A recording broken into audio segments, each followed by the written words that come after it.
The morning of December 19th, 1944, near the Belgian town of Streetvith. Through the morning fog, a German tank commander named Oberleutnant Friedrich Baer scans the tree line 2,000 yards ahead. His King Tiger, all 68 tons of it, idles in formation with 5 others. The exhaust plumes rise into the frozen air. Inside the turret, the air smells of oil, sweat, and the metallic tang of cordite from earlier engagements. Baer isn't worried. He shouldn't be. The King Tiger is the most heavily armoured tank in the world. Its frontal glacis plate measures 7 inches thick, sloped at 50 degrees. American tank destroyers carry 76mm guns, weapons that have been bouncing off Tiger armour since Normandy. At this range, nearly 3,000 yards, Baer knows he's effectively invulnerable. The Americans would need to close to within 800 yards to have any chance of penetration, and by then, his own 88mm gun would have already turned them into burning wrecks. He orders the column forward. They're part of Kampfgruppe Paper, the spearhead of the Ardennes offensive. Their mission is simple: break through American lines, seize the fuel depots at Stavelot, and drive for the Meuse River. Speed matters more than caution. The Americans are disorganized, retreating. This is the moment Germany has been waiting for since June, the chance to split the Allied armies and force a negotiated peace. From the tree line, 2,700 yards away, Staff Sergeant Robert Early watches through his periscope. His vehicle designated TD-7 doesn't look particularly different from the M10 Wolverines the Germans have been facing for months. Same angular hull, same open-topped turret, but the gun barrel protruding from that turret is not the 76mm the Germans expect. It's a 90mm M3 gun, and the Germans have no idea it exists. Early's gunner, Corporal James Hensley, tracks the lead King Tiger through his sight. The rangefinder reads 2,700 yards. In a 76mm equipped destroyer, this shot would be impossible. The shell would barely reach, let alone penetrate. But the 90mm is different. At this range, its armour-piercing round still carries enough kinetic energy to punch through 7.5 inches of steel. Target, tank, 2,700 yards, Early says quietly into the intercom. Identified, Hensley responds. Fire. The M36 Jackson rocks backward as the 90mm gun roars. The 24-pound projectile leaves the barrel at 2,800 feet per second, faster than sound, faster than the German 88. It crosses nearly half a mile in just over 3 seconds. Inside King Tiger number 331, Baer has no warning. The armour-piercing round strikes his turret at a shallow angle, exactly where the curved front plate meets the turret ring. The shell penetrates. The interior of the tank becomes, for a fraction of a second, hell itself. The kinetic energy transfers into heat and fragmentation. Ammunition ignites. The turret blows 15 feet into the air. Baer and his crew die before they understand what killed them. If you're enjoying this deep dive into the story, hit the subscribe button and let us know in the comments from where in the world you are watching from today. Hensley's voice crackles over the intercom. Hit. Target destroyed. Early is already scanning for the next target. The German column has stopped moving. They're confused. They've been hit from beyond what they thought was effective range. They can barely see the muzzle flash through the fog and forest. Their doctrine, their training, their experience, all of it says they're safe at this distance. But they're not, and they're about to learn just how wrong their assumptions have been. This is the story of the M36 Jackson, a weapon that changed the battlefield, the calculus of the final months of World War II, and did so largely because the Germans never realized what they were facing until it was far too late. It's a story about intelligence failures, battlefield adaptation, and the strange advantage of looking ordinary while being extraordinary. But more than that, it's a story about how wars are won not just by superior weapons, but by keeping those weapons secret long enough to exploit them. To understand why the M36's 90mm gun was so devastating, and why the Germans failed to identify it for nearly 3 critical months. We need to go back to the summer of 1944 to Normandy, where American tank crews were learning a painful lesson about German armor. The problem emerged within days of D-Day. American tankers had trained to fight Panzer III's and Panzer IV's medium tanks with frontal armor between 1.5 to 3 inches thick. The 75mm gun on the M4 Sherman could handle those threats at reasonable combat ranges. But Normandy introduced American crews to something they hadn't adequately prepared for: the Panther and the Tiger. The Panther OSF G, Germany's most effective medium tank, mounted 80mm of frontal armor at a 55-degree slope, effectively doubling its resistance to penetration. The Tiger I carried 100mm of vertical armor, and in June of 1944, the Germans deployed their newest monster, the Tiger II, known to Allied soldiers as the King Tiger or Royal Tiger. The King Tiger represented the apex of German heavy tank design. It weighed 68 tons. Its frontal armor measured 180mm, 7 inches of case-hardened steel, sloped to deflect incoming rounds. Its 88mm KK 43 liters 71 gun could penetrate the frontal armor of any Allied tank at ranges exceeding 2,000 yards. In terms of raw armor protection and firepower, nothing the Western Allies fielded could match it in direct combat. American tank destroyer doctrine had been built around speed and ambush tactics. The M10 Wolverine, introduced in 1942, carried a 3-inch 76mm gun. It was adequate against earlier German armor, but against a Panther at combat ranges beyond 1,000 yards, the M10's gun struggled. Against a King Tiger, it was effectively useless unless it could maneuver for a side or rear shot. The M18 Hellcat, introduced in mid-1944, was faster, capable of 55 miles per hour on roads, but it carried the same 76mm gun. Speed could help it survive, but it couldn't solve the fundamental problem. American tank destroyers lacked the penetrating power to reliably kill German heavy armor at the ranges where combat typically occurred. First, Army Ordnance officers in Normandy filed urgent reports throughout July and August. The 76mm gun, they noted, achieved penetration against Panther frontal armor only at ranges below 500 yards, well within the Panther's own lethal range. Against King Tigers, which began appearing in small numbers near Caen in late July, the reports were bleak. One after-action summary from the 823rd Tank Destroyer Battalion stated simply, 76mm AP ineffective against Tiger II frontal armor at any practical engagement range. The psychological effect on crews was measurable. Tank destroyer battalions reported increased instances of crews abandoning vehicles at the sight of King Tigers, even at ranges where the German tanks hadn't fired. The weight of invulnerability of facing an enemy you couldn't hurt, but who could destroy you with ease, created a tactical paralysis that transcended pure military calculation. But the solution to this problem was already being manufactured in the United States. It just hadn't arrived in theaters yet. The 90mm gun wasn't new technology. It had been developed in the late 1930s as an anti-aircraft weapon, a replacement for the aging 3-inch AA gun. By 1940, the 90mm M1 and M2 anti-aircraft guns were in widespread production. Thousands were deployed to defend American cities, ports, and military installations against potential air attack.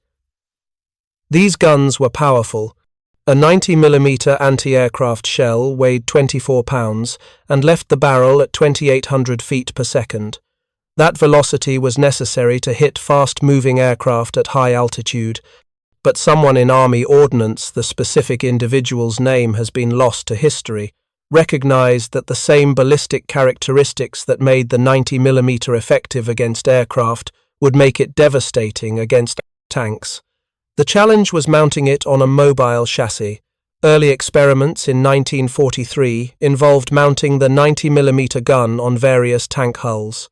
The weapon was heavy, the gun itself weighed nearly 2 tons, and the entire mount assembly weighed considerably more. It required a large turret ring and a chassis capable of handling the recoil forces. Simply bolting it onto an existing tank destroyer design wouldn't work. The structural stress would crack the hull. The solution came from the M10A1 hull, itself a modification of the M4 Sherman tank chassis. Engineers designed a new, larger turret, the T-72, specifically to house the 90mm gun. The turret was open-topped, a design choice that saved weight but left the crew vulnerable to artillery airburst and overhead attack. The trade-off was considered acceptable. Tank destroyers weren't meant to hold ground. They were meant to kill tanks and displace before the enemy could respond. By March of 1944, the first pilot vehicles were undergoing trials at Aberdeen Proving Ground in Maryland. The results were extraordinary.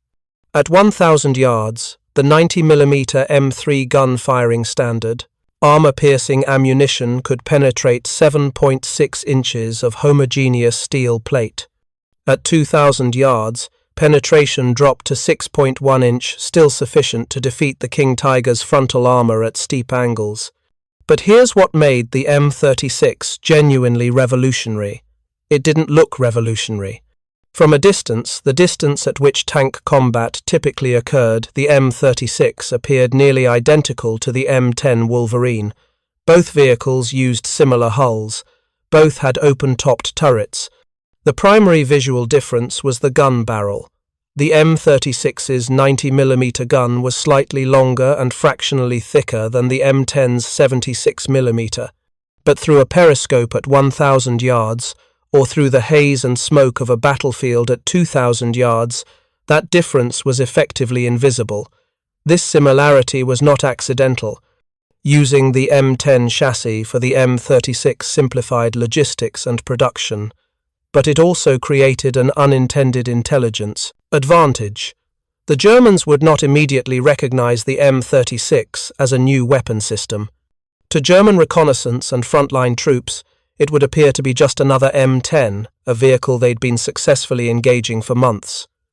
Production began in earnest in April of 1944. The Fisher Tank Division of General Motors built the M36 at their Detroit facilities, alongside Sherman tanks and other armored vehicles. By September, production had reached full scale.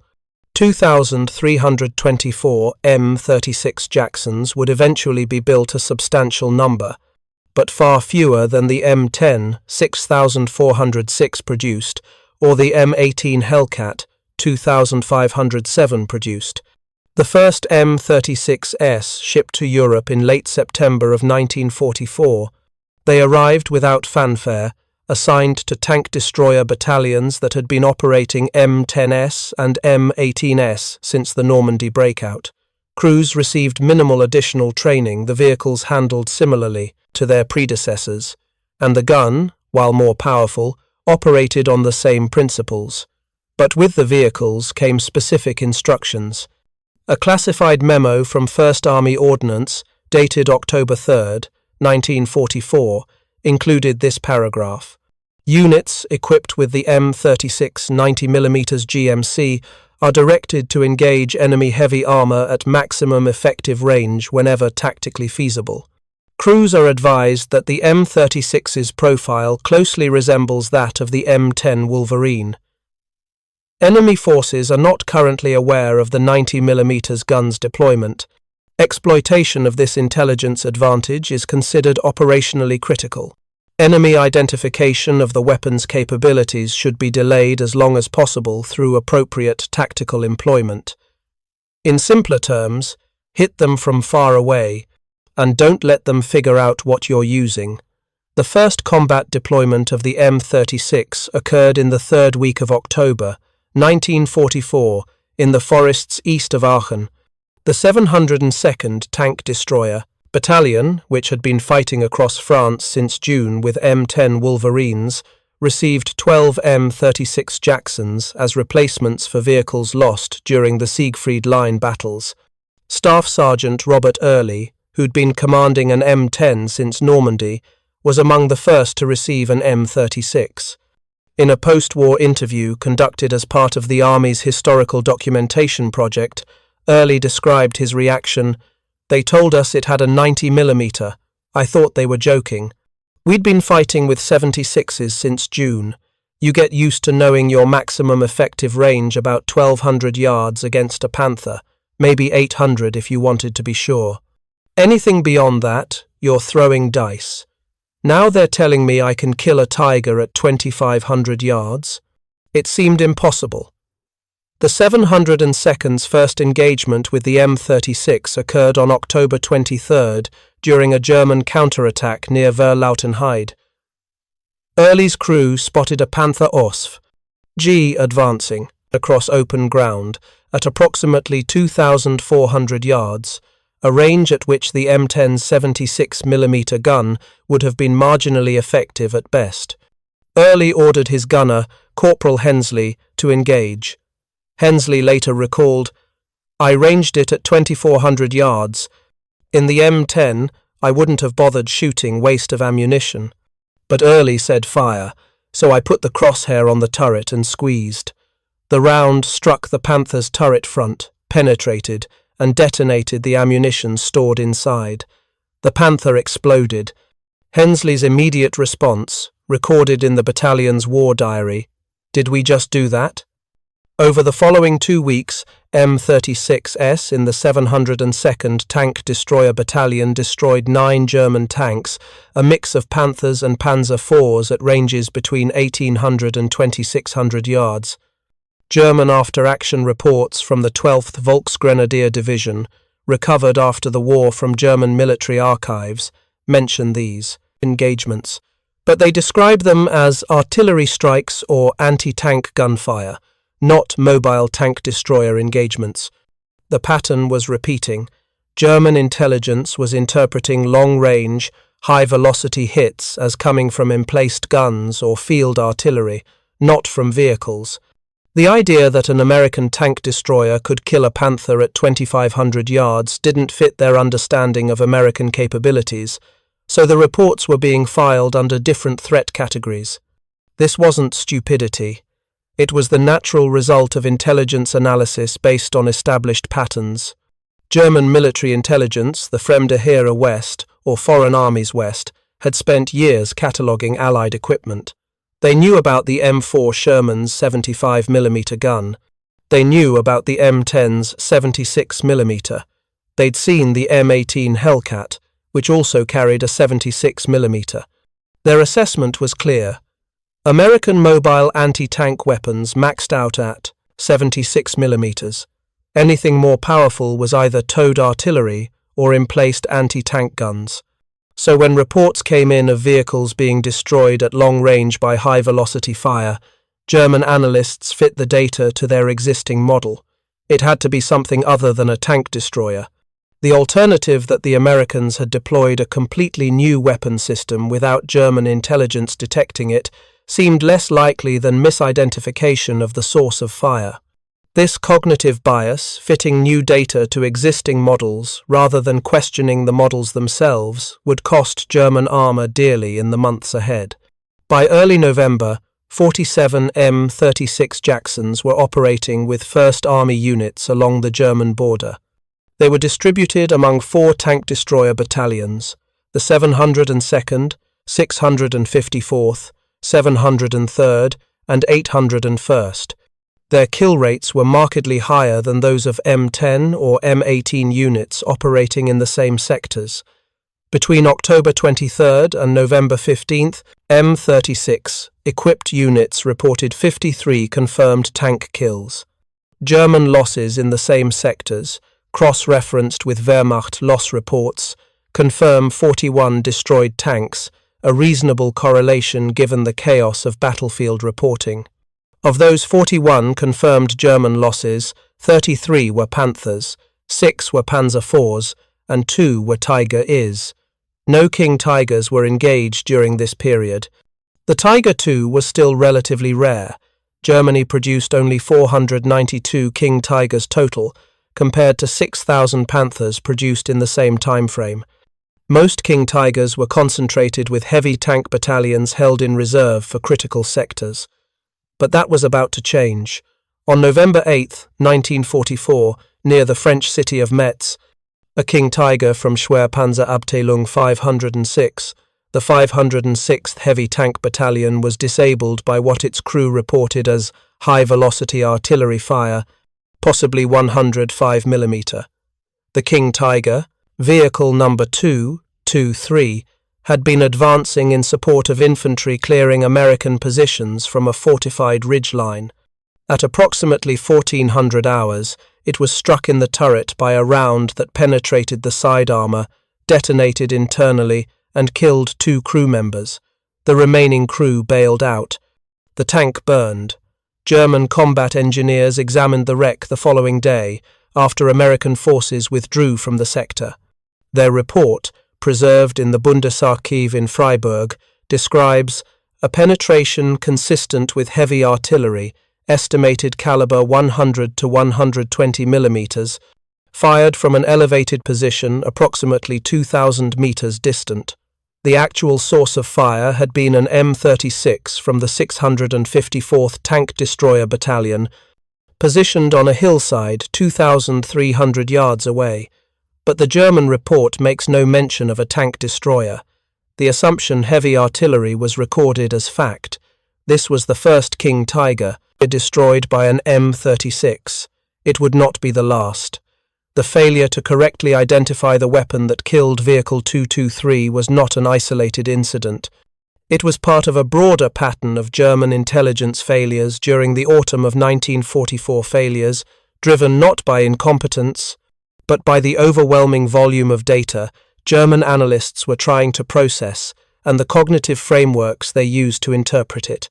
By November, the German army was fighting on 3 fronts: against the Soviets in the east, against the Western Allies in France and the Low Countries, and against partisan forces in occupied territories.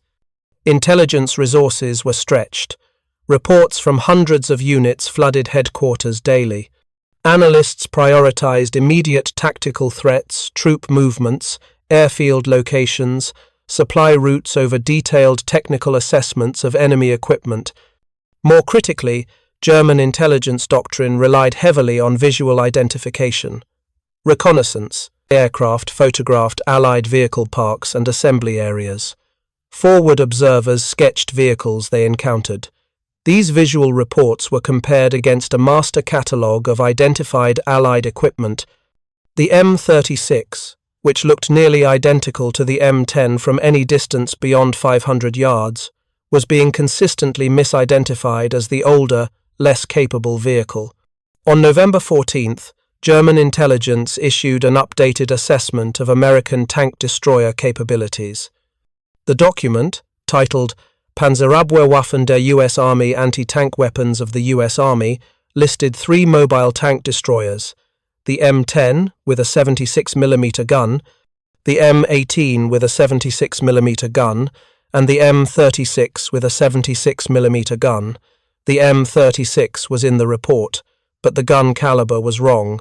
How did this happen? The answer lies in a photograph taken by a Luftwaffe reconnaissance aircraft on November 9th, near the Belgian town of Eupen. The photo showed 4 American tank destroyers in a motor park. German photo interpreters identified them as M10 Wolverines based on their profile. One interpreter noted in the margin, possible M36 variant turret appears slightly larger. This notation was technically correct, but when the information was compiled into the intelligence summary, the distinction was lost. The M36 was listed, but because it looked like an M10, analysts assumed it carried the same gun. This error would propagate through German intelligence reports for the next 5 weeks, right up to the beginning of the Ardennes offensive. But while German intelligence struggled to identify the M36, German tank crews in the field were beginning to notice something was wrong. They couldn't identify the specific weapon killing them, but they could see the effects. Vehicles destroyed at ranges previously considered safe, penetrations achieved from angles that shouldn't have been possible with 76mm guns. On November 22nd, during the Battle of Geilenkirchen, The 9th Panzer Division lost 3 Panthers and 1 King Tiger in less than 15 minutes to what the unit's war diary describes as American tank destroyers, type unknown, engaging from approximately 2,500 meters. The battalion commander, Hauptmann Werner Rahn, filed an urgent report. American TD forces now demonstrate capability to achieve lethal hits against all armor types at extreme range. Recommend immediate revision of engagement doctrine. Current practice of closing range to force TD withdrawal is no longer viable. Suggest standoff engagement beyond 3,000 meters until technical assessment of American weapons completed. Rahn's report was forwarded up the chain of command. It reached LXVI Army Corps headquarters on November 24th. An ordnance officer reviewed it and appended a memo. Assessment: American forces likely employing improved 76mm ammunition, possibly tungsten core APCR rounds, captured from British stocks. Alternative hypothesis: increased deployment of towed 3-inch anti-tank guns in forward positions. No evidence of new mobile weapons systems.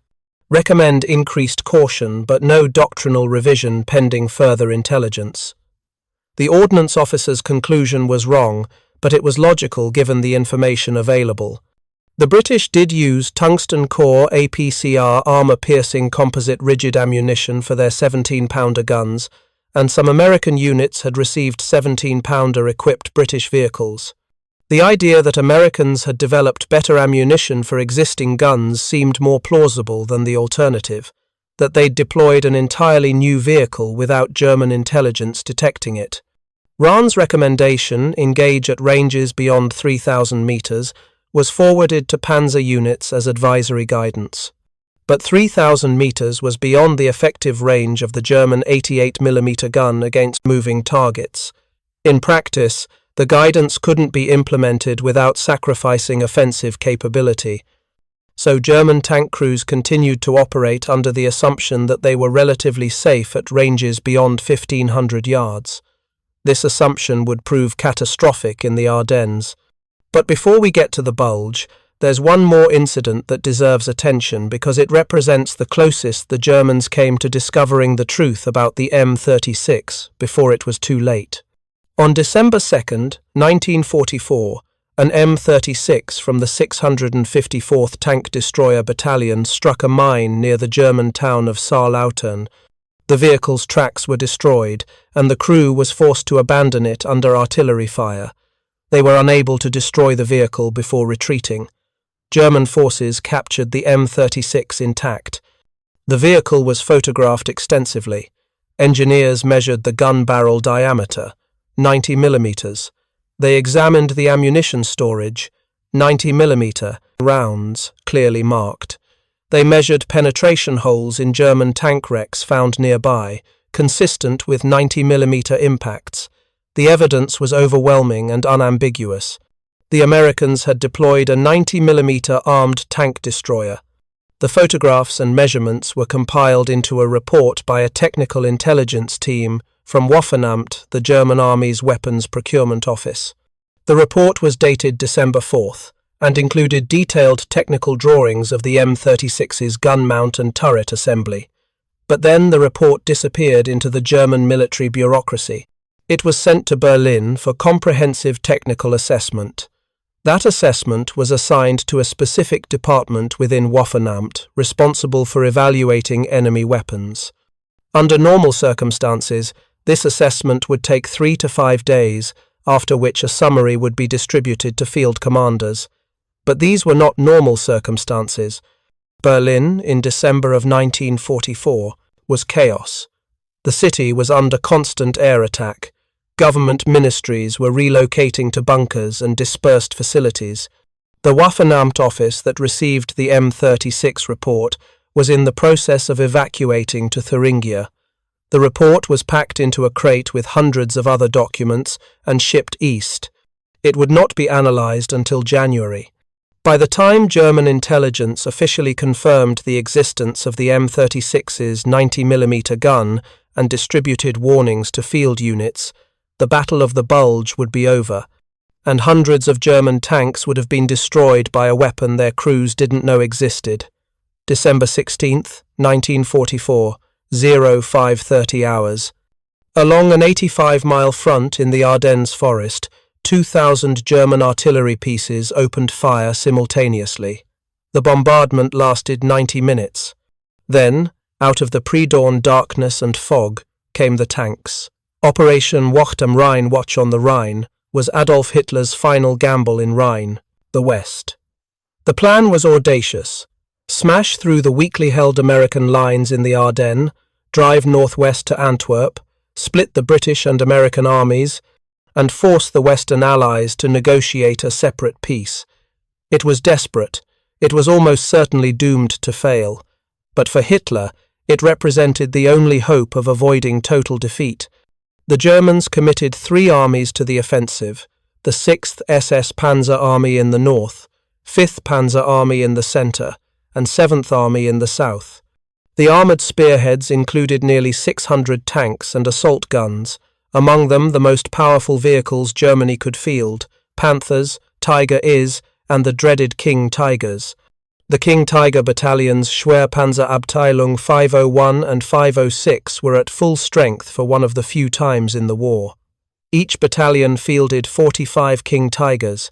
These were the elite units, the tip of the spear, the battering rams meant to break open the American defences and create the breakthrough corridor, and their commanders believed they were facing an enemy whose most powerful mobile anti-tank weapon was the 76mm gun. The initial American units hit by the offensive were catastrophically unprepared. The 106th Infantry Division, newly arrived in theatre, was overrun within 48 hours. 2 entire regiments, more than 8,000 men, were surrounded and forced to surrender. German spearheads penetrated 20 miles into American lines in some sectors, but in the town of Street Vith, a critical road junction, American forces held.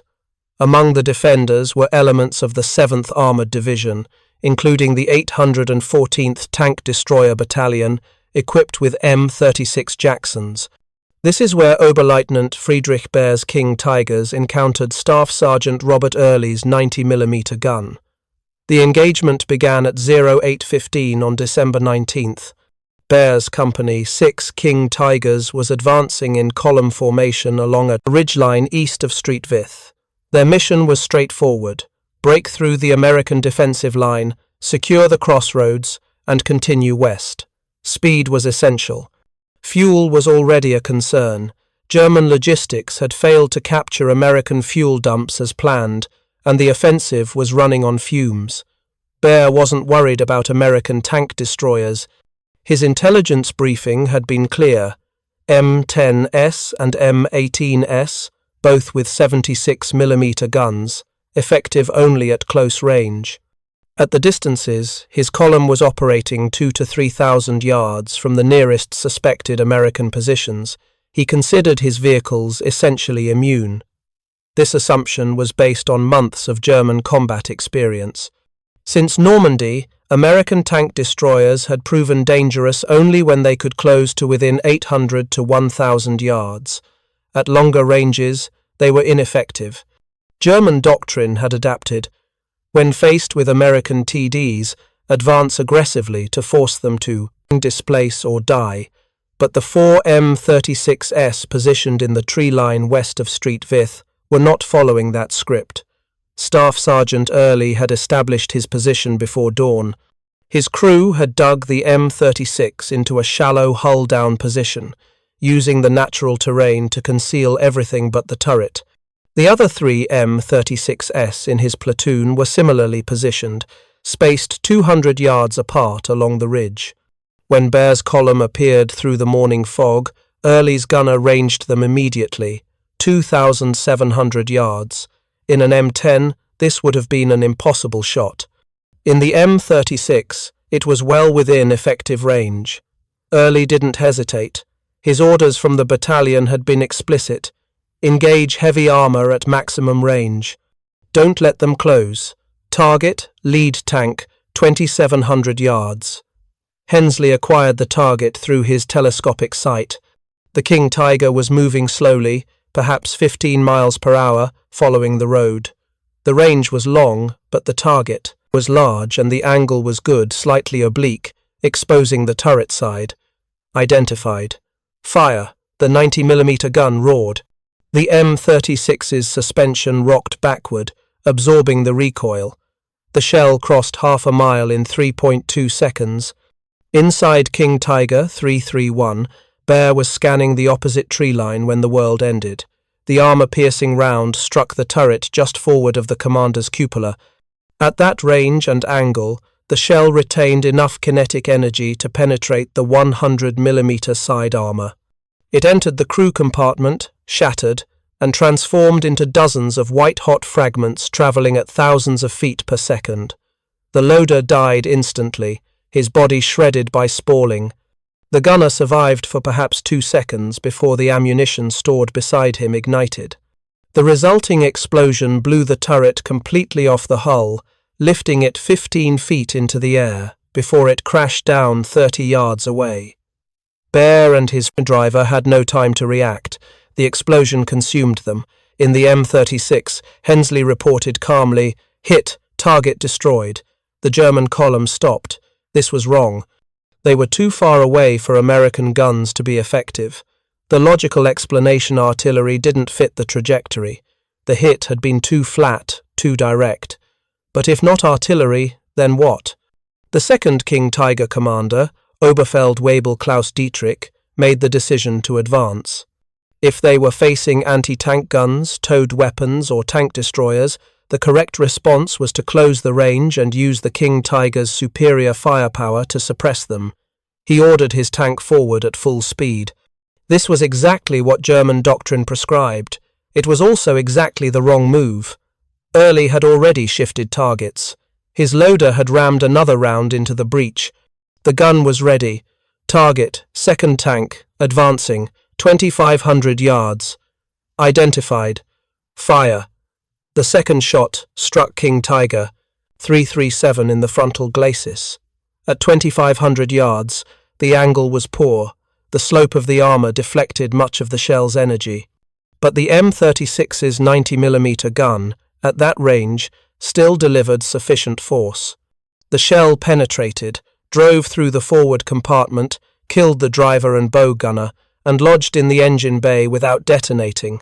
The tank coasted to a halt, engine dead, crew abandoning. Now the German formation was in chaos. They were under fire from an unseen enemy at a range where they should have been invulnerable. 2 tanks destroyed or disabled in less than 30 seconds. The remaining 4 King Tigers spread out, trying to locate the source of fire. The M36S fired again. 3 rounds, nearly simultaneously, from 3 different positions along the ridge. One miss the shell impacted short, throwing up a geyser of frozen dirt. 2 hits.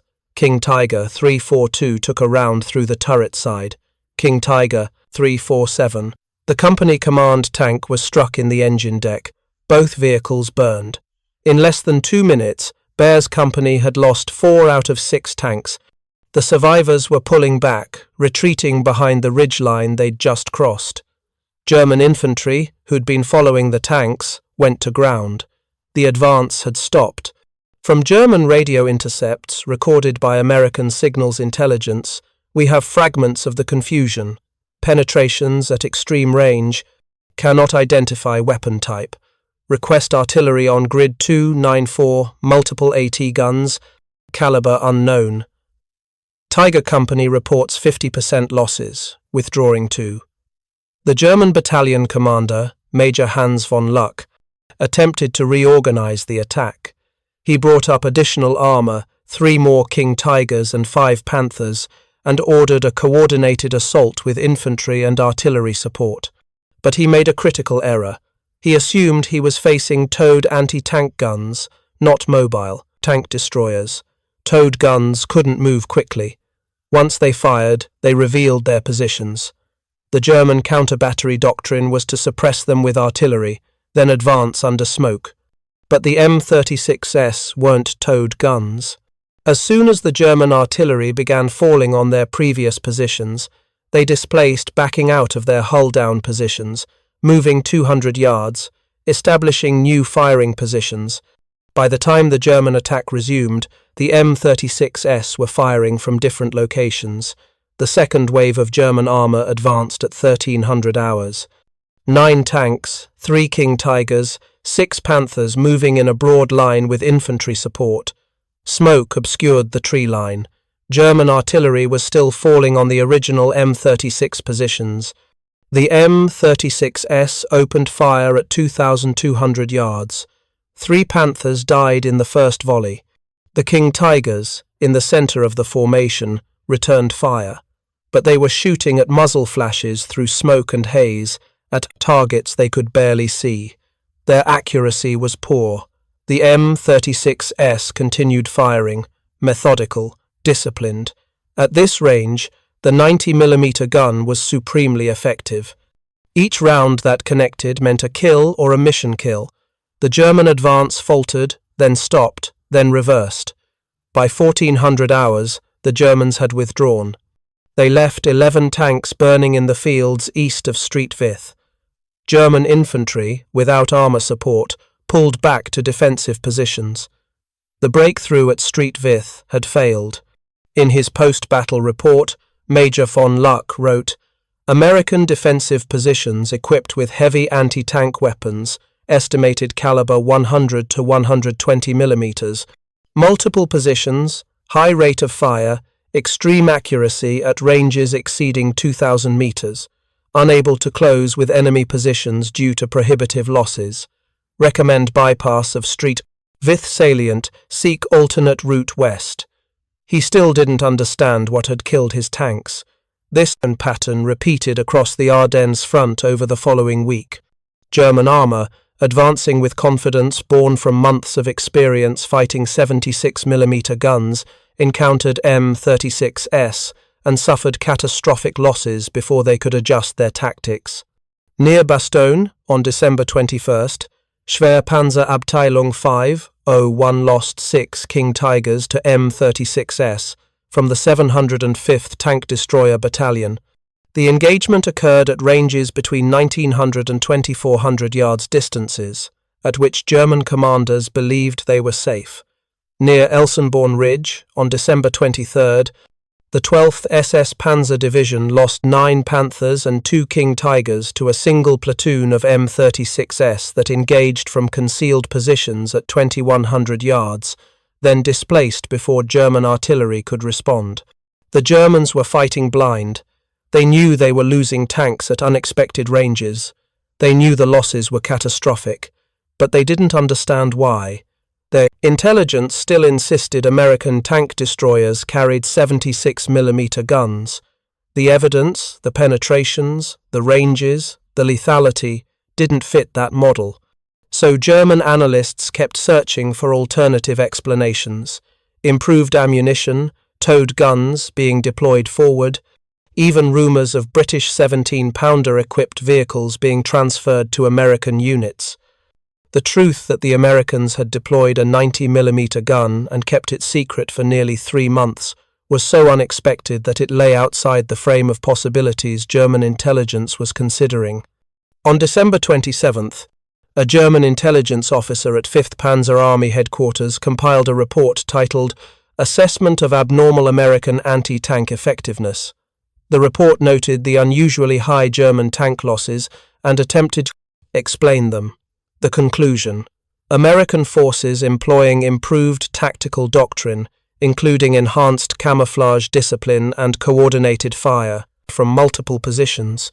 No evidence of new weapons systems. Current engagement protocols remain valid. The report was dated 11 days after the Ardennes offensive began. 11 days during which German tank battalions had been shredded by a weapon their commanders didn't know existed. It wasn't until January 4th, 1945, that German intelligence finally, officially, identified the M36's 90mm gun. The confirmation came from multiple sources converging simultaneously. The technical analysis of the captured M36 from Saarlauten, which had finally been completed and distributed. reports from front-line units that had recovered intact 90mm ammunition from knocked-out M36s, and interrogations of captured American tank destroyer crews. The bulletin went out to all Panzer units on January 6th. American M36 tank destroyer confirmed to be equipped with a 90mm gun, penetration capability equivalent to German 88mm, KBUK 43, effective range against all armor types, 2,500 meters. Vehicle profile similar to M10 Wolverine, visual identification unreliable. Assume all American TDs potentially M36 equipped. Revised engagement protocols. Maintain standoff distance minimum 3,000 meters. Coordinate with artillery support before closing. Prioritize destruction of TDs before advancing. By the time this bulletin reached frontline units, the Battle of the Bulge was effectively over. German forces were retreating. Fuel shortages had paralyzed remaining armor units. American air superiority had returned with clearing weather. The strategic situation had shifted from German offensive to desperate German defense. The intelligence about the M36 was accurate and tactically valuable. It was also 3 months too late. If you find this story engaging, please take a moment to subscribe and enable notifications. It helps us continue producing in-depth content like this. Between October 1st, 1944 and May 8th, 1945, M36 Jacksons destroyed approximately 354 German tanks. This figure comes from compiled records of American tank destroyer battalions, cross-referenced with German loss reports recovered from Wehrmacht archives after the war. The number is necessarily approximate. Battlefield reporting was imperfect. Multiple units sometimes claimed the same kill, and some German records were destroyed, but it represents the best available estimate from historical research. Of those 354 confirmed or probable kills, the breakdown by vehicle type is revealing: 187 Panthers, 79 Panzer IVs, 43 King Tigers, 28 Tiger Is, and 17 miscellaneous vehicles including Jagged Panthers and assault guns. The M36's effectiveness against King Tigers deserves particular attention. 43 King Tigers destroyed by M36 fire represents nearly 9% of total King Tiger production. Given that many King Tigers were lost to other causes, mechanical breakdown, air attack, abandonment due to fuel shortages, the M36 accounted for a significant portion of combat losses. German forces destroyed or disabled 102 M36s during the same period. Most of these losses occurred in close-range engagements, where German tanks and anti-tank guns could exploit the M36's relatively thin armor. The vehicle's frontal armor was only 50mm thick, inadequate against German tank guns at ranges below 1,000 yards. This produces a kill-to-loss ratio of approximately 3.4 to 1 in favor of the M36, a respectable figure, though not exceptional compared to other tank destroyer types. The M18 Hellcat, for instance, achieved a kill-to-loss ratio of nearly 4 to 1, largely through superior speed and mobility. But raw kill ratios don't capture the M36's true impact. The weapon's strategic value lay not in how many tanks that it destroyed, but in how it changed German tactical behavior. After January of 1945, once German forces understood they were facing 90mm guns, their doctrine shifted from aggressive armor maneuver to defensive caution. King Tigers, designed to dominate through firepower and armor, were increasingly used as static defensive strongpoints rather than mobile breakthrough weapons. This shift appears clearly in German after-action reports from the final months of the war. Panzer commanders repeatedly cite American long-range AT capability as a constraint on maneuver. Plans that would have previously called for aggressive armor thrusts instead specify infantry advance with armor in support, maintaining standoff distance. The psychological dimension was equally important. Interviews with captured German tank crews from early 1945 reveal a pervasive sense of vulnerability. One Panther commander, interrogated on February 8th, stated, "We never felt safe, even at 2,000 meters. Something out there could kill us, and we didn't know what it was or where it would fire from. It made every advance feel like driving into an ambush." This is the opposite of what German heavy tank doctrine intended. The King Tiger was supposed to create psychological dominance to force enemy units to retreat or surrender through the sheer impossibility of fighting back. Instead, by late 1944, King Tiger crews were experiencing what American tank destroyer crews had felt in Normandy, the demoralizing knowledge that the enemy could kill you before you even saw them. The Germans never recovered from this psychological reversal, and the M36 was a significant factor in creating it. But numbers and tactical analysis only tell part of the story. To understand the human dimension of this weapon's impact, we need to look at specific engagements, moments where the M36's capabilities intersected with individual decisions, training, and luck. February 14th, 1945. The Rhineland. The town of Goch, just inside the German border, is the objective. American and British forces are pushing east, grinding through the Siegfried Line fortifications, approaching the Rhine. German resistance is fierce, not because Berlin expects to win, but because every day of delay is one more day before the final collapse. Lieutenant Thomas Wellborn commands an M36 from the 771st Tank Destroyer Battalion. His crew has been in combat since Normandy. They've transitioned from M10S to M18S to M36S as the vehicles became available. Wellborn is 23 years old. His gunner, Sergeant Paul Kastner, is 20. The loader, Private First Class Eddie Morrison, is 19. At 0640, Wellborn's M36 is supporting an infantry advance across open farmland north of Goch. Visibility is poor fog mixed with smoke from artillery. The infantry is pinned down by German machine gun fire from a tree line 800 yards ahead. Wellborn is scanning with his periscope when Morrison, looking through a vision port, says quietly, "Movement, 11 o'clock. Wellborn swings his periscope. There, emerging from the fog at approximately 2,000 yards, is a King Tiger. The German tank is moving slowly, perhaps 10 miles per hour, advancing toward the pinned American infantry. It hasn't spotted the M36 yet. The fog is providing concealment in both directions. Wellborn has seconds to make a decision. His training says, engage heavy armor at maximum range. His tactical situation says, if the King Tiger reaches the infantry, it will massacre them. His experience says, the 90mm gun can kill at this range, but it's not certain fog degrades visibility. The target is moving, and a miss will reveal his position. Casper, target tank, 2,000 yards, 11 o'clock. Kastner traverses the turret. The electric motor hums. He finds the target through his telescopic sight, a dark shape in the fog, moving, left to right. Identified. Fire. The M36 rocks. The 90mm round exits at 2,800 feet per second. Time to target, 3.5 seconds. The shell hits the King Tiger's turret side. Penetration. The German tank lurches to a halt, smoke pouring from the turret hatches.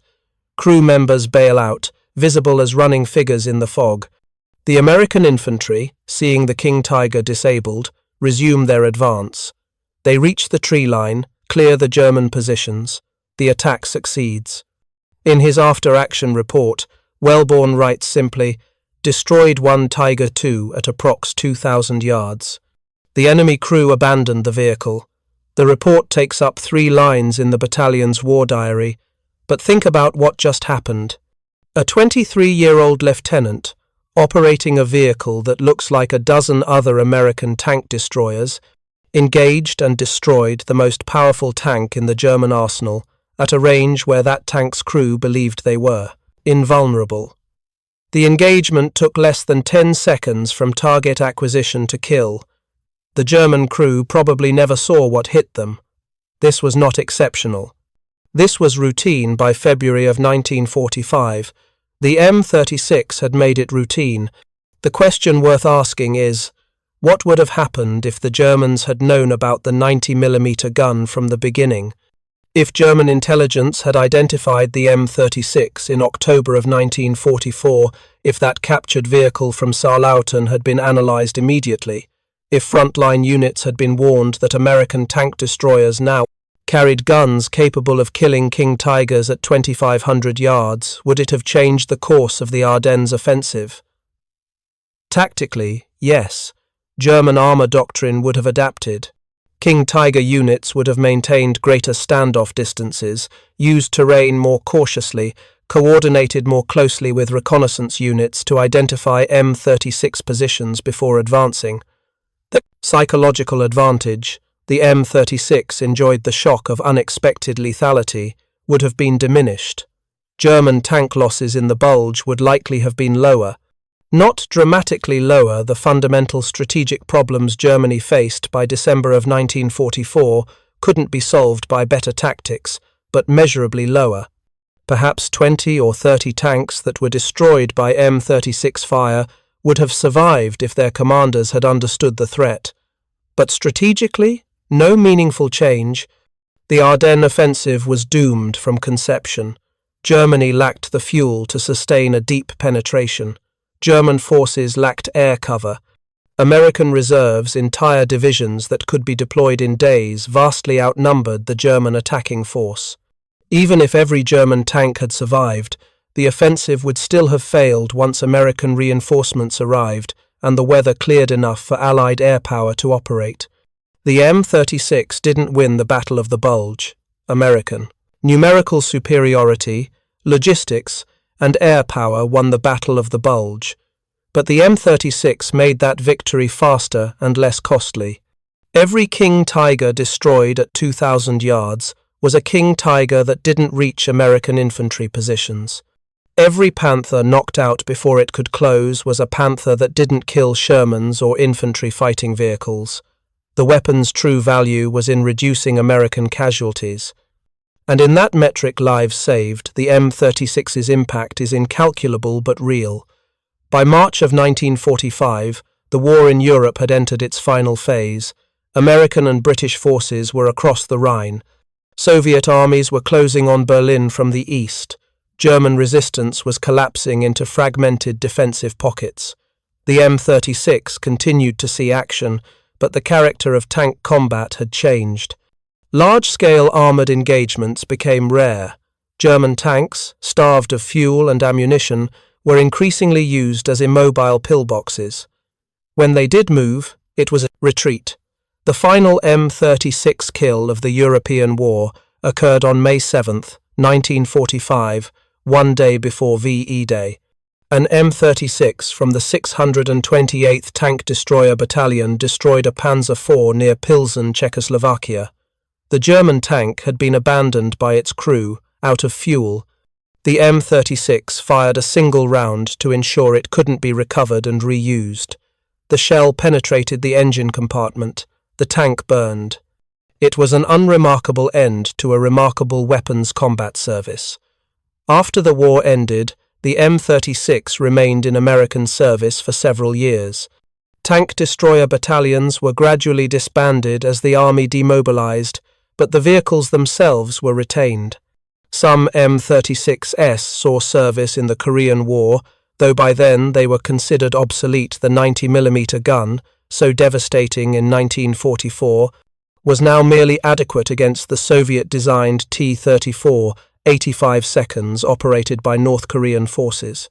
By 1955, most M36s had been retired from American service.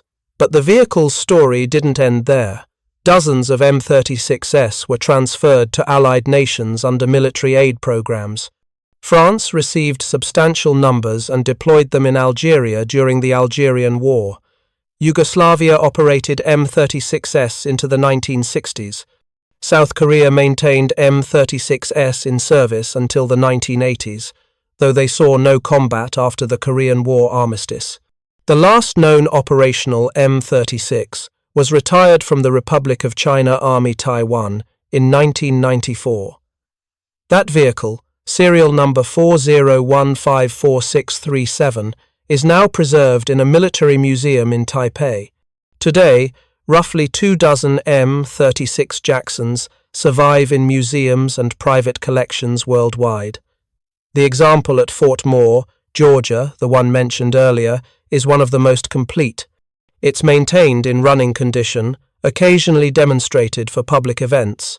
If you look closely at that particular M36, you'll notice something on the gun barrel. Painted in faded white, 5 small silhouettes, tank kills. This vehicle was credited with destroying 5 German tanks during the Rhineland campaign in early 1945. The crew's names are stenciled on the turret side. Lieutenant Robert Schaefer, Commander, Sergeant Michael Donovan, Gunner, CPL, James Mitchell, Loader, PFC, Carl Johnson, Driver. All 4 men survived the war. Schaefer returned to Iowa, where he ran a hardware store until his death in 2001. Donovan became an engineer, worked for Boeing, died in 2007. Mitchell taught high school history in Pennsylvania for 30 years. Johnson stayed in the Army, served in Korea and Vietnam, retired as a Master Sergeant in 1972. None of them ever wrote memoirs. None gave extensive interviews about their war service. They were, by all accounts, ordinary men who operated an extraordinary weapon during a brief window, when that weapon provided a decisive advantage. In 2008, a historian from the Army Heritage Center interviewed Mitchell, then 84 years old, for an oral history project. The interviewer asked him about the M36, whether he understood, at the time, how significant the 90mm gun was. Mitchell's response is preserved in the interview transcript. "We knew it was a good gun. We could hit things the old 76 couldn't touch. But did we think we were using some secret weapon? No, we just thought we had better equipment than we used to. You fire the gun, you see the target explode, you move to the next target. That's the job. We didn't know the Germans couldn't figure out what we were shooting at them. We just knew it worked." This is, perhaps, the most human dimension of the entire story. The crews operating the M36 had no idea they were exploiting an intelligence advantage. They were simply doing their jobs with the best available tools. The strategic implications, the German confusion, the intelligence failure, the operational impact, all of that existed at a level far and above their awareness. They fired, they hit, they survived. That was enough. The German experience of the M36 is harder to reconstruct, simply because fewer German sources survived. Wehrmacht records from late 1944 and early 1945 where spotty units were retreating, headquarters were being overrun, and in the final chaos of the war, record-keeping became sporadic at best. But we do have some accounts. Post-war interrogations of German tank commanders provide glimpses of how they perceived the threat. Hauptmann Werner Rahn, the Panzer Company commander who filed the urgent report after Geilenkirchen survived the war and was interviewed by American intelligence officers in May of 1945. The interview report, declassified in the 1970s, includes this exchange. Interviewer: "When did you first realize American tank destroyers had 90mm guns?" Rahn: "Not until January. We knew something had changed in November." The Rahn: "Penetrations, the ranges, but we thought it was ammunition. Better ammunition, maybe tungsten core. The intelligence briefings said the Americans still used 76mm. So that's what we believed." Interviewer: "How did this affect your tactics?" Rahn: "We became cautious. Too cautious, perhaps. Every American vehicle became a potential threat. We couldn't tell the difference between the M10 and the M36 from a distance. They look the same. So we had to assume everyone was dangerous. That slowed us down. It made us hesitant. In armor warfare, hesitation is death. That last line captures the essential psychological impact. The King Tiger was designed to enable aggressive tactics through invulnerability, but the M36 made invulnerability impossible. And without invulnerability, The King Tiger's advantages, armor and firepower, were offset by its disadvantages: weight, fuel consumption, mechanical complexity. By early 1945, German tank commanders were approaching every engagement with defensive caution rather than offensive confidence. The M36 hadn't made German tanks obsolete. It had made German tank doctrine obsolete. There's a broader lesson here about intelligence and warfare that extends beyond the specific story of the M36. The German failure to identify the 90mm gun was not a failure of intelligence collection. German reconnaissance photographed M36s. German engineers examined, destroyed M36s. German analysts reviewed after-action reports describing long-range penetrations. The failure was cognitive. German intelligence had constructed a model of American anti-tank capabilities based on years of observation. That model was accurate until October of 1944, when it suddenly wasn't. But the model was so well established, so thoroughly integrated into German tactical doctrine, that when evidence appeared contradicting it, analysts found ways to fit that evidence into the existing framework rather than questioning the framework itself. This is called confirmation bias, and it's not unique to German intelligence. It's a fundamental feature of how human cognition processes information. We expect patterns to continue. We interpret ambiguous data in ways that confirm what we already believe. And we resist updating our models until the evidence becomes overwhelming. In civilian life, confirmation bias is merely problematic. In war, it's lethal. The American advantage with the M36 wasn't just technical, it was epistemological. The weapon looked enough like the M10 that German observers, expecting to see M10s, did see M10s. Their brains filled in the expected pattern. By the time they realized their expectations were wrong, they'd already lost dozens of tanks. This dynamic appears repeatedly throughout military history. In 1940, French intelligence dismissed reports of German armoured concentrations in the Ardennes because their doctrines said tanks couldn't operate in that terrain. In 1941, Soviet intelligence ignored warnings of German invasion because Stalin had decided war wasn't imminent. In 1973, Israeli intelligence missed the signs of Egyptian attack because they believed Egypt wasn't ready. The pattern is consistent. Intelligence failures happen not because information is unavailable, but because available information is interpreted through frameworks that are out of date. The M36 story is a relatively small example, a few hundred tanks destroyed, a tactical advantage that lasted a few months. But it illustrates the principle clearly. In war, the side that updates its understanding of reality faster has an enormous advantage. The side that clings to outdated models, even in the face of contradictory evidence, pays for that rigidity in blood. One final dimension of this story deserves attention: the industrial and logistical context that made the M36 possible. The 90mm gun wasn't a wonder weapon, it was conjured from thin air. It was an adaptation of existing technology anti-aircraft guns mounted on a modified tank chassis. The entire program, from concept to combat deployment, took roughly 18 months. This was fast by military procurement standards, but it wasn't revolutionary. What made the M36 significant wasn't the technology itself, it was the system that produced it. Between December of 1941 and August of 1945, American industry produced. The disparity is staggering. The United States outproduced Germany by a factor of 3-to-1 in tanks, 4-to-1 in aircraft. And this was while simultaneously supplying Britain, the Soviet Union, and dozens of other allies through Lend-Lease. The M36 existed within this context.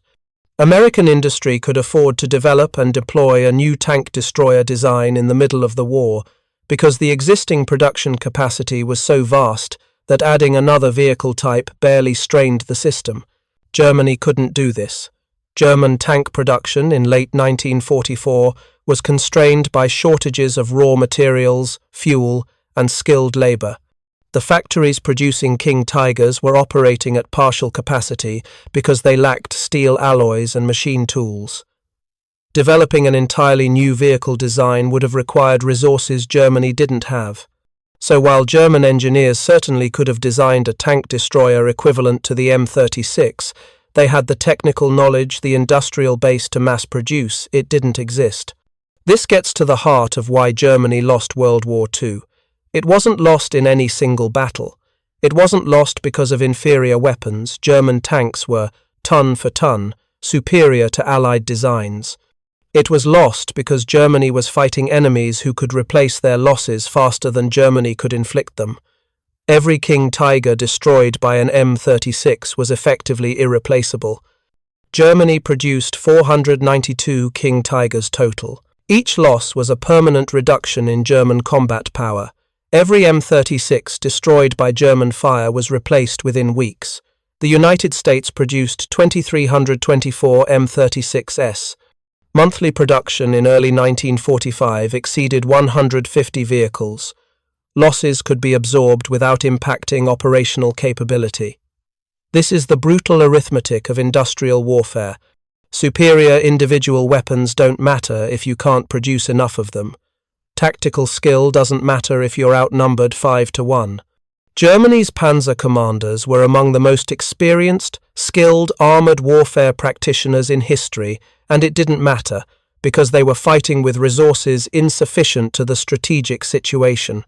The M36 didn't win the war by itself, but it represents, in miniature, the dynamic that did win the war. American industrial and technological capacity, applied systematically to develop incremental advantages, fielded in sufficient numbers, create operational effects that German forces couldn't counter. In the final accounting, what can we say about the M36 Jackson and its 90mm gun? It was not the best tank destroyer of World War II. The German Jagged Panther had better armour and a more powerful gun. The British Archer was more compact and easier to transport. Even within American service, the M18 Hellcat arguably had better overall tactical performance.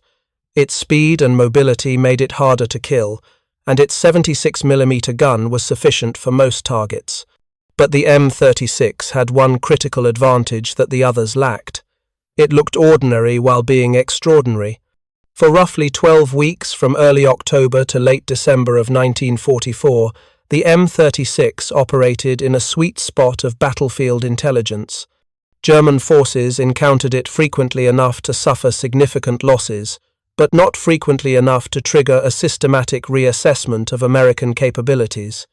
Each engagement was interpreted as an anomaly rather than as data points in a pattern, and by the time German intelligence finally identified the weapon correctly, the strategic situation had shifted so dramatically that the tactical implications were largely moot. This 12-week window was enough. In that time, M36s destroyed an estimated 170 to 200 German tanks, including at least 20 King Tigers, at ranges where German commanders believed themselves safe. These losses contributed to the failure of the Ardennes offensive, not decisively but measurably. They accelerated the erosion of German armoured combat power at a moment when Germany had no capacity to replace those losses. More intangibly, the M36 contributed to a psychological shift in German armoured doctrine. After January of 1945, German armour operated with persistent awareness that American tank destroyers could kill them at ranges exceeding 2,000 yards. This awareness bred caution, and reduced the effectiveness of armour as an offensive weapon. And without effective offensive armour, Germany's strategic options narrowed to pure defence, which, given the overwhelming Allied advantages in manpower and material, was simply a slower path to the same inevitable defeat. The crews who operated the M36 men like Early, Hensley, Wellborn, Kastner, Mitchell, and hundreds of others whose names appear only in unit rosters and casualty lists probably didn't think about any of this. They pointed their guns at enemy tanks. They fired. Sometimes they hit, sometimes they miss, Sometimes the enemy fired back and they died. Sometimes they survived. But the aggregate effect of their individual actions, multiplied across dozens of engagements, was a shift in the tactical balance of armoured warfare on the Western Front. The King Tiger, designed to dominate through invulnerability, lost that invulnerability, and a weapon that can be hurt is no longer terrifying, it's just a target. There's one last piece to this story. It's small, almost a footnote, but it captures something essential about how military history works. In 1953, the U.S. Army's Armor School at Fort Knox compiled an official history of American tank destroyer operations in World War II. The project involved reviewing thousands of after-action reports, interviewing surviving commanders, and analyzing combat effectiveness data. One section of the report focused on the M36. The authors noted its high kill-to-loss ratio, its effectiveness against German heavy armor, and its operational success in the final campaigns of the war. But they also noted something curious. Despite the M36's technical advantages and combat success, crews generally preferred the M18 Hellcat when given a choice. The M18's superior speed and mobility were valued more highly than the M36's heavier gun. This suggests that in mobile warfare, the ability to avoid being hit outweighs the ability to penetrate heavier armor. This is probably correct from a pure survival standpoint. An M18 crew had a better chance of surviving the war than an M36 crew, simply because the M18 could run away from threats the M36 had to fight. But here's what the report doesn't mention. The M36 crews didn't have the luxury of choosing their weapon. They were issued the M36 and told to engage heavy armor at maximum range. They did the job they were assigned, with the tools they were given, under conditions they didn't control, and in doing that job, they helped win a war.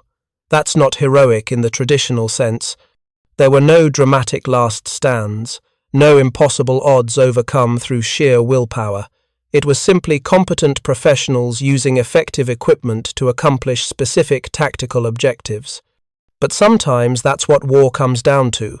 Not grand gestures or decisive moments, but the accumulated weight of thousands of small actions, each performed adequately, until the enemy's capacity to resist finally collapses.